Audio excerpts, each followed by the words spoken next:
Hello and welcome to a new episode of Review. Today we will take a closer look at an Embraer ERJ195 from Austrian Airlines. And as always, we start off with the box, and here you can see on the front side we have the cutout so we can get a glimpse of the aircraft inside, and we have the Austrian Airlines branding on top.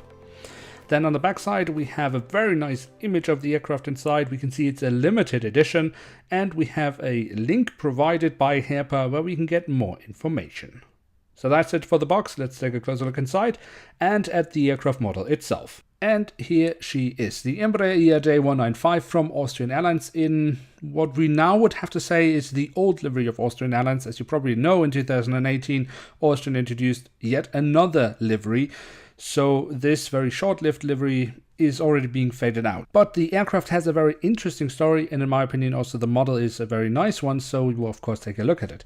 Now, this aircraft in real life actually started its life in 2012 with the Lufthansa City Line flying for Lufthansa Regional. In 2016 it was then moved over to Austrian Airlines, replacing some of the last Fokkers that were still flying for Austrian at that time.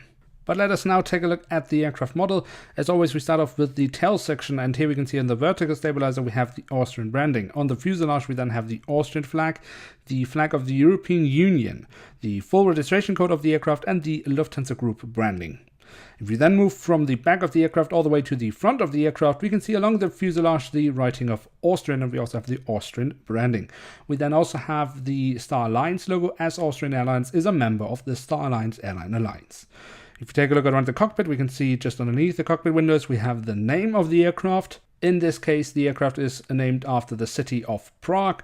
And we then also have the window wipers at the cockpit windows, and just above that we actually have the last two letters of the registration code. From the cockpit we can then move on to the engine nacelles. There we have the Austrian.com branding and the red coloring, which I really like on this livery. Unfortunately, in the new livery that has been removed and it's now just plain white, which I think is a big shame. Just above the wings we then have the emergency exit, a very nice detail indeed, and that leads us then to the wings, because here we can see on the top side we then have some really nice markings on the wings, the markings for the emergency exit, but also the flaps, slats and spoilers carved out very nicely. On the underside we then also have some nice markings on the wings, including the full registration code of the aircraft. I won't really talk about the belly thing. You can see here it says Servus, which is Austrian for hello and goodbye, which has been ruined by a hole in the fuselage, but I've talked about it so many times and Herpa will never change that, so apparently they don't care about destroying details, so I won't mention that anymore.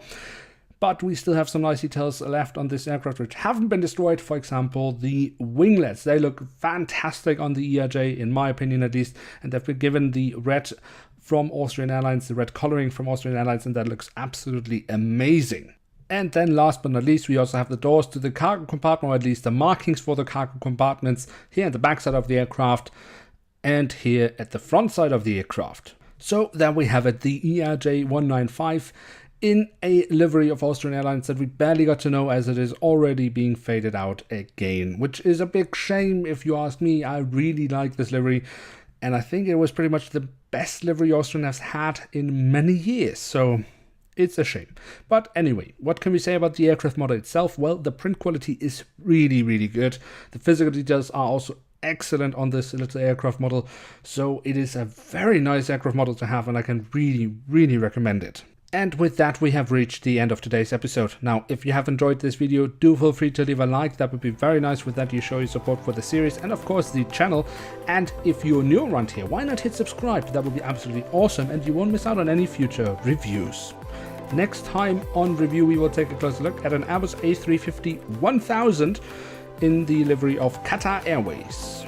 Until then, I'd like to say thank you very much for watching. Hope to see you soon again. I'm checking out, and bye.